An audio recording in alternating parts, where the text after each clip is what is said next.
फिर शेलिंग जितनी भी हो उससे हम बच सकते हैं। अगर हम बाहर ओपन देखते रहे कहाँ पे हो रहा है तो ये हमारे लिए खतरनाक है, क्योंकि इसमें हम सब की जान जा सकती है। इसीलिए एहतियात करनी है ताकि हम सब ये समझ लें कि ये चीज जो है ये जानलेवा साबित हो सकती है। और अपनी तैयारी के लिए हमारी नफरी जो है, हमारे जैसे हमारे रिवर पुलिस है, हमारा एसडीआरएफ है, हमारी टूरिस्ट पुलिस है, इन सबको थोड़ा सा इनके स्किल्स को शार्प करने के लिए और एक अवेयरनेस लोगों में देने के लिए, और सर्विस प्रोवाइडर्स को पर्टिकुलरली। और अपनी जगह आप ये तय करके रखें, हम लोग फुली प्रिपेयर है।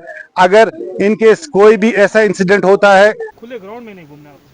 जो ही शेलिंग हो जाती है आपके कम्युनिटी बैंकर से दिए गए वहाँ पे बैठ जाओ, अंदर चले जाओ रूम में, दीवार के साथ में चिपक जाए। लगातार कशीदगी के बाइस जो एलओसी के करीब गांव है, यहाँ पर काफी तनाव बना हुआ है और लोग परेशान हाल है। और जो आजकल के हालात है, लगातार सीज फायर का उल्लंघन कर रहे हैं, तो आम जिंदगी है वो मफलूज होकर रह गई है, क्योंकि यहाँ के लोग जो है काफी डरे हुए हैं। जो स्कूली तलबा है वो भी डरे हुए हैं। और आजकल जो है यहाँ स्कूल में जो उस्तातिज़ा है वो इन स्कूली बच्चों को सिखाते हैं कि किस तरह जो अगर शेलिंग का माहौल हुआ, कभी भी शेलिंग होगी तो उन्हें क्या करना चाहिए, किस तरह की प्रिकॉशंस लेनी चाहिए। ये यहाँ पर बिल्कुल हम एलओसी के करीब गाँव में है और यहाँ पर कई एक बच्चे यहाँ आए हुए हैं। आज थोड़ा सा हमें बताइए, आजकल जो है तुलबा सभी आते हैं कि कम आते हैं, तादाद क्या रहती है आजकल? नहीं सर, जब से ये पहलगाम का अटैक हुआ है उसके बाद बॉर्डर एरिया जितने भी हैं यहाँ पे पैनिक हालात बने हुए हैं। इस पैनिक हालात में बच्चे भी डर गए हैं, उनकी फैमिलियां ज्यादा डर गई हैं कि जंग का माहौल सा बना हुआ है। इससे बच्चों को बहुत पैनिक होते हैं। कुछ छोटे बच्चे को नहीं भी आ सकते, कम बच्चे आते। इस सूरत हाल में सर हमने बच्चों को प्रिकॉशंस मेजर ये दिए गए हैं कि जब भी ऐसे हालात बनते हैं, फायरिंग होती है या कोई भी ऐसा हालात बनते हैं, तो आप एक काम करें कि जो ही आवाज आती है, या तो आपको कम्युनिटी बैंकर दिए गए वहाँ घर में, तो आप घर में अंदर छुप जाइए, या कोई घर है घर में अंदर छुप जाइए, बाहर ग्राउंड में नहीं घूमना है। हमारे यहाँ स्कूल में बच्चों को हम ये देते हैं कि अगर स्कूल में ऐसा माहौल बन जाए, पैनिक होने की कोई जरूरत नहीं है।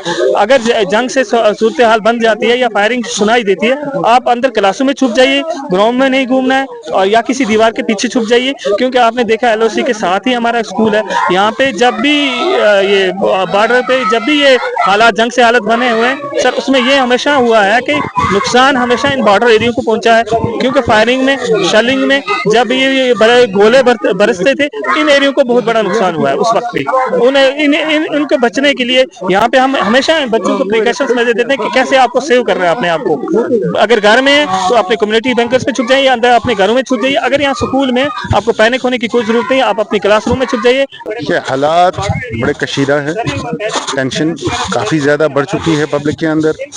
अब हमारी कोशिश है स्कूल में जो बच्चे आते हैं कम से कम हम इनको अवेयर कर सकें कि आप कम से कम अगर कुछ ऐसा हो जाता है तो अपने आप को हम कैसे बचा सकते हैं।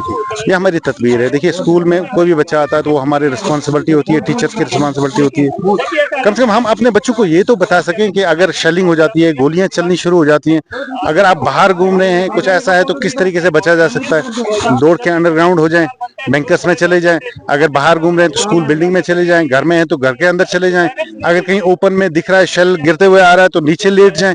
कम से कम उन स्प्लेंडर से उस वक्त तो बचा जा सकता है जी। तो जहाँ लगातार सीज फायर का उल्लंघन किया जा रहा है पाकिस्तान की ओर से, और उसी के चलते जो बॉर्डर के इलाके है वहाँ पर काफी तनाव बना हुआ है। और यहाँ जितने भी स्कूल है वो आजकल जो है स्कूली तलबाओं को प्रिपेयर करते हैं कि अगर शेलिंग हुई, इस तरह के जंग के हालात बने तो क्या प्रिकॉशंस लेनी चाहिए।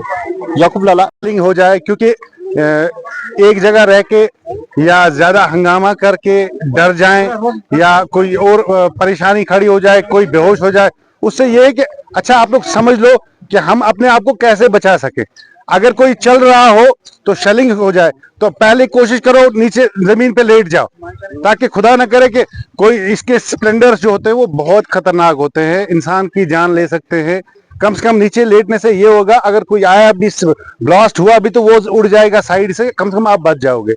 अगर आप किसी बिल्डिंग के अंदर हो, घर के अंदर हो, स्कूल के अंदर हो, कम से कम आप ये करें कि अगर आप लोग ओपन में हैं तो कम से कम किसी टेबल के नीचे घुस जाए, अपने सर को ढांप ले, नीचे हो जाए, ताकि अगर कोई ऊपर से छत से या किसी ऐसी जगह से कोई चीज खतरनाक आ भी जाए तो उससे बचा जा सके। ये थोड़े से प्रिकॉशनरी मेजर्स है जो हम सब लोगों ने लेने, पूरे गांव ने लेने। फिर क्या करना है, कोशिश करनी है जो ही गैप मिले तो अपने नजदीक जो सबसे नजदीक हमारे बैंकर्स हों वहां तक पहुंचे, क्योंकि हमारे स्कूल में तो बैंकर है नहीं, इसीलिए हमें जहां पे बैंकर हैं गांव में, कम्युनिटी बैंकर्स हैं, वहां तक पहुंचना है ताकि हम लोग सही सलामत वहां तक पहुंच जाएं। फिर शेलिंग जितनी भी हो उससे हम बच सकते हैं। अगर हम बाहर ओपन देखते रहे कहां पे हो रहा है तो ये हमारे लिए खतरनाक है, क्योंकि इसमें हम सब की जान जा सकती है। इसीलिए एहतियात करनी है ताकि हम सब ये समझ लें कि ये चीज जो है ये जानलेवा साबित हो सकती है। और अपनी जगह आप ये तय करके रखें, हम लोग फुली प्रिपेयर है। अगर इनकेस कोई भी ऐसा इंसिडेंट होता है, वॉर पोजीशन स्टार्ट हो जाती है, ताकि हम लोग ये जान लें कि हम अपनी जान कैसे बचा सकते हैं। ठीक है, आप लोग समझ गए मेरी बात? कुछ एक्टिविटीज आपको इस चीज को लेके दिखाएंगे, लेकिन वो क्लासरूम में दिखाएंगे, क्योंकि बाहर यहाँ पे मैटिंग वगैरह नहीं है, ताकि वहां पे समझाया जा सके आप लोगों को। ठीक है, आप लोग समझ गए मेरी बात? ठीक है ना? देखिए, आप लोगों तक बात पहुंचाने का मतलब है कि आप लोग अपने घर वालों तक भी ये बात पहुंचाएं, क्योंकि बचना हम ही लोगों ने नहीं है, आपने नहीं है, घर वालों ने भी है। आप अब जो आप यहाँ सुनते हैं ना, हम क्यों अक्सर प्रेयर में आपको बोलते हैं, जो सुनते हैं आपको घर में बताएं ताकि कैसे बचना है। अपने वालिदैन को, रिश्तेदारों को भी ये चीज ठीक है, मेरी बात समझ में आ गई?